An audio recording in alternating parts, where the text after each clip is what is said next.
Hello views, welcome to TJMS Tamil channel. நீ நான் காதல் சீரியலுக்கான அப்கமிங் எபிசோடில் ஆகாஷ், அபியானும் இவங்க 3 பேரும் மித்ரனை தேடி போகிறாங்க. மித்ரனும் அவங்க டாக்டரும் என்ன பண்ணியிருக்காங்க, விவேக்கோட கஸ்டடிக்குள்ளே வந்திருக்காங்க. கொடுக்க வேண்டிய செட்டில்மெண்ட்டை கொடுங்க, அப்புறம் என்ன ஆகும்னு எனக்கே தெரியாது அப்படின்னு சொல்லிட்டு மித்ரன் என்ன பண்ணுறாங்க, விவேக் கிட்ட போய் கேட்குறாங்க. உடனே மித்ரனை பார்த்த விவேக் என்ன சொல்கிறாங்க, நீ கேட்ட அளவுக்குலாம் என்னால் கொடுக்க முடியாது, அதோட பாதி தான் கொடுக்க முடியும் அப்படின்னு சொல்லிட்டு சொல்கிறாங்க. இதை கேட்டு ரொம்பவே அதிர்ச்சியாகி போகிறாங்க மித்ரன். இதனால் 2 பேரும் பேசிகிட்டு இருக்கும்போது வாய் தகராறு அதிகமாகுது. அதுக்கப்புறம் 2 பேருக்கு இடையில சண்டை ஏற்படுது. இன்னொரு பக்கம் வெளியில் ரொம்ப நேரமாக காத்துட்டு இருந்த ஆகாஷ், அபி, அனு இவங்க 3 பேருமே என்ன மித்ரன் ஆளை காணுமே அப்படின்னு சொல்லிட்டு எதிர்பார்த்துட்டே இருக்காங்க.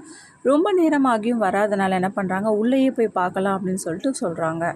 அம்மா, நமக்கு வேறு வழி இல்லை, உள்ளே என்ன நடக்குது, வா உள்ளே போய் பார்க்கலாம் அப்படின்னு சொல்லிட்டு கூப்பிடுறாங்க. உள்ளே போய் பார்க்குற தருணத்தில் அங்கே 2 பேருக்கும் சண்டை அதிகமாகுது. மித்ரனையும் அவங்க பொண்ணு என்ன பண்ணுறாங்க, கட்டி போட்டு வச்சுருக்காங்க. இதை பார்த்து ரொம்பவே அதிர்ச்சியான ஆகாஷ் என்ன பண்ணுறாங்க, இவங்க 2 பேரையும் காப்பாற்றலான்னு சொல்லிட்டு அபி, அனு 2 பேரையும் கூட்டிகிட்டு வராங்க. 3 பேரையும் பார்த்த விவேக் என்ன பண்ணுறாரு, அதிர்ச்சியாகிறது மட்டும் இல்லாமல் அப்போ தான் என்ன பண்ணுறாரு, அந்த மித்ரனையும் அவங்க பொண்ணையும் என்ன பண்ணுறாரு, அடிக்க ஆரம்பிக்கிறாரு. உன்னை சும்மா விட மாட்டேன்டா அப்படின்னு சொல்லிட்டு மித்ரன் பேசுறதை பார்த்து ஆகாஷ் என்ன பண்ணுறாங்க, 2 பேரையும் விவேக் கிட்ட எப்படியோ காப்பாற்ற முயற்சிக்கிறாங்க. பக்கம் விவேக்கை பார்த்தா மித்ரன் என்ன பண்ணுறாங்க, என்னையும் நீ இது பண்ணுறியா, அப்போ உன்னை சும்மா விட மாட்டேன், நீ பண்ண தப்பை எல்லாத்தையும் நான் இப்போவே வெளிச்சத்துக்கு கொண்டு வர போகிறேன் அப்படின்னு சொல்லிட்டு சொல்கிறாங்க. அங்கே இருக்க அடியாட்கள் கிட்ட இருந்து எப்படியும் மித்ரன் அவங்க டாட்டரையும் காப்பாற்றுறாங்க, அபி, அனு 2 பேருமே. இன்னொரு பக்கம் ரொம்பவே கோவமாக இருக்க விவேக், இப்படி பேசிட்டானே, இனிமேல் இவனை சும்மா விடக்கூடாது, இப்படியே விட்டால் கண்டிப்பாக நம்மளை தான் காட்டி கொடுப்பான் அப்படின்னு சொல்லிட்டு நினச்சிட்டு விவேக் என்ன பண்ணுறாரு, துப்பாக்கி எடுத்து மித்ரனை தாக்க மித்ரனை அப்படியே பிடிச்சிட்டு கீழே விழுறாரு. இன்னொரு பக்கம் ராகவை கோர்ட்டுக்கு கூட்டிகிட்டு வந்தவங்க எல்லாருமே ராகவ் மேலே தான் தப்பு இருக்குது அப்படின்னு சொல்லிட்டு அவங்களுக்கு தக்க தண்டனை கிடைக்கணும் அப்படின்னு சொல்லிட்டு என்ன பண்ணுறாங்க சொல்கிறாங்க.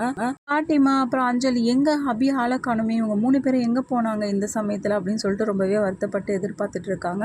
இந்த சமயத்தில் ஒரு விஷயத்த மட்டும் நல்லா தெரிஞ்சுக்கிறாரு, நல்லவங்க யாரு கெட்டவங்க யாரு அப்படின்னு சொல்லிட்டு.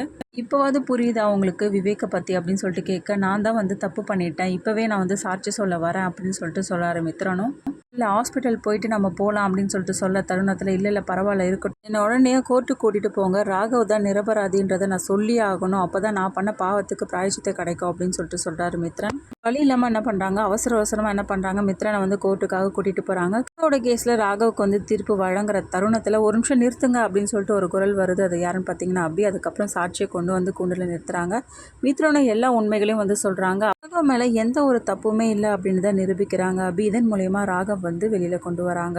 இதனால் வீட்டில் உள்ளவங்க எல்லாரும் ஒரு பக்கம் சந்தோஷமடைய, இன்னொரு பக்கம் சுந்தரியால் தாங்கிக்கவே முடியும், என்ன இவன் இவ்வளோ சீக்கிரம் வெளியில் வந்துட்டானே அப்படின்ற மாதிரி யோசிக்கிறாங்க. இன்னொரு பக்கம் இது எல்லாத்தையும் பார்த்துட்டு இருந்தா முரளி பயங்கர எரிச்சல் அடைகிறார். ராகவ் மேலே எந்த ஒரு தப்பு மேலே இதெல்லாம் சுமத்தப்பட்ட பழிதான் அப்படின்னு சொல்லிட்டு எல்லாரும் சொல்ல ஆரம்பிக்கிறாங்க. அப்புறமா அபியை பாராட்டுறாங்க, பரவாயில்ல தன்னோட கணவனுக்காக கடைசி வரலும் போராடி வின் பண்ணியிருக்காங்க அப்படின்ற மாதிரி. கூண்டை விட்டு வெளியில் வர அபியால் ரொம்பவே சந்தோஷம் தாழ முடியாமல் ராகவ் கிட்ட போயிட்டு என்ன பண்ணுறாங்க, ஒருத்தர் மாறி மாறி பார்த்துக்கிறாங்க. நீங்கள் வந்ததில் எனக்கு ரொம்ப சந்தோஷம் அப்படின்னு சொல்லிட்டு தண்ணியும் மருந்து அழ ஆரம்பிக்கிறாங்க ராகவ் பார்த்து. எல்லாத்தையும் பார்த்துட்டு இருந்த முரளி பயங்கர டென்ஷன் ஆகி போகிறாரு. இதோட இவன் கதை முடிஞ்சிடும், இவனை ஒழிச்சு கட்டிட்டோம் அப்படின்ற நிம்மதியில் நம்ம இருந்தால் இப்போ என்ன வேறு மாதிரி நடந்துச்சு அப்படின்ற வருத்தத்தில் இருக்கார் முரளி. வீட்டுக்கு வந்த ராகவை பார்த்தா எல்லாரும் சொல்கிறாங்க, அபி இதுக்காக எவ்வளோ போராடினா எவ்வளோ கஷ்டப்பட்டா தெரியுமா ராகவ் அப்படின்ற மாதிரி ரொம்பவே பெருமையாக பேசிகிட்டு இருக்காங்க அபியை பற்றி. இதை புரிஞ்சிக்கவே முடியல அப்படின்ற மாதிரி யோசிக்கிறார் ராகவும்.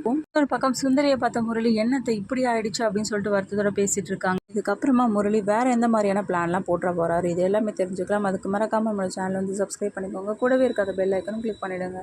அப்போ தான் நான் போடுற அடுத்தடுத்த வீடியோஸ் உங்களுக்கு நோட்டிஃபிகேஷனில் வரும். ஓகே வியூஸ், தேங்க்ஸ் ஃபார் வாட்சிங் திஸ் வீடியோ.